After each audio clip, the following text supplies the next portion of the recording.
ይሄንን ስለማያውቁት ከሰባተኛ ሰማይ በላይ አርሽ ላይ ተቀመጠ ብለው የሰበኩ አንድ ነብይ የለም። አንድ ነብይ እንዲሁ ሌላኛው ምን ብሎ ነበር? አላህ ከአርሽ በላይ ነው። አላህ ከአርሽ በላይ ነው ትላላችሁ። ለመሆኑ ከነብያቶች አምላክ ከአርሽ በላይ እንደሆነ የተነገረበት ቦታ አለ ወይ? አዎ አለ። እግዚአብሔር በዙፋኑ ላይ ቁጭ ብሏል። እግዚአብሔር በዙፋኑ ላይ ቁጭ ብሏል። ያውና ዙፋን ካላወቅ በአረበኛ አርሽ ማለት ነው። እሺ በአርሽ ላይ ስትል ነበር። አርሽ የአረበኛ ቃል ስለሆነ ነው። በአማርኛ ሲቀየር ዙፋን ነው።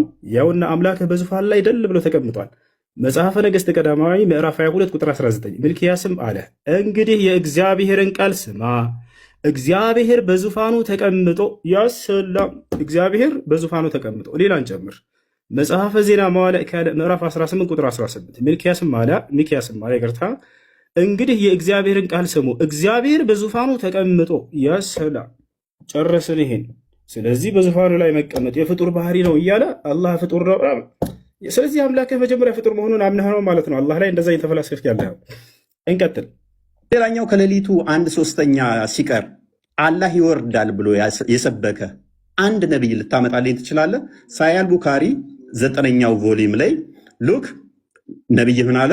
ኤቭሪ ናይት ዌን ኢት ኢዝ ዘ ላስት ሰርድ ኦፍ ዘ ናይት አውር ሎርድ ዘ ሱፔረር and the blessed descended to the lowest heaven ይላል።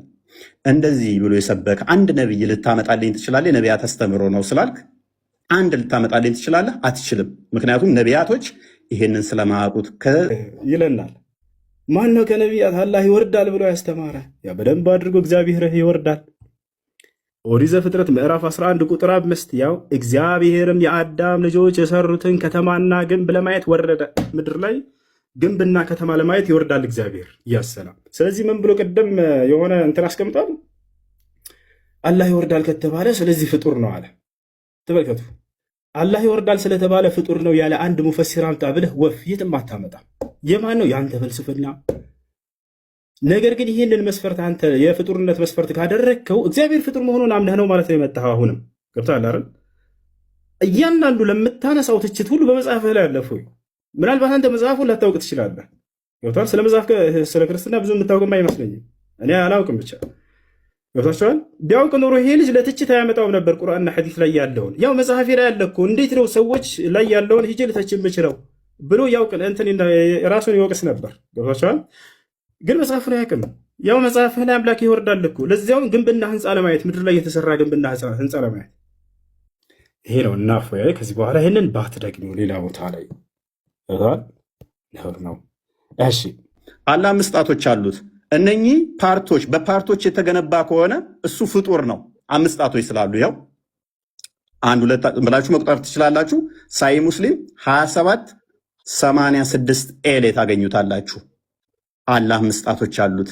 ይሄ 5 ጣቶች እጆች ያሉት ጠፍር አለው የለውም? ወንድማችን ኡስታዝ አለው የለውም? ጣቶቹስ ክፍል ናቸው ወይንስ ወጥ አንድ ናቸው? አላህ ጣት አለው። ጣት ካለው ደግሞ ፍጡር ነው እያለን ነበር። ላ ያ አኺ እግዚአብሔር ጣት አለው። ያው ማስረጃ ያው ኦሪት ዘጸአት ምዕራፍ 8 ቁጥር 19 ጠንቋዮችን ፈርዖንን ይህስ የእግዚአብሔር ጣት ነው አሉት። እሺ ችግር የለውም ይሄ ጠንቋዮች ናቸው ያሉት እንለፈው። ሌላ ማን አለ ግን? ኢየሱስ ክርስቶስ። እኔ ግን በእግዚአብሔር ጣት አጋንንትን የማወጣ ከሆንኩ አለ ኢየሱስ ክርስቶስ ያሰለው። ስለዚህ እግዚአብሔር ጣት አለው።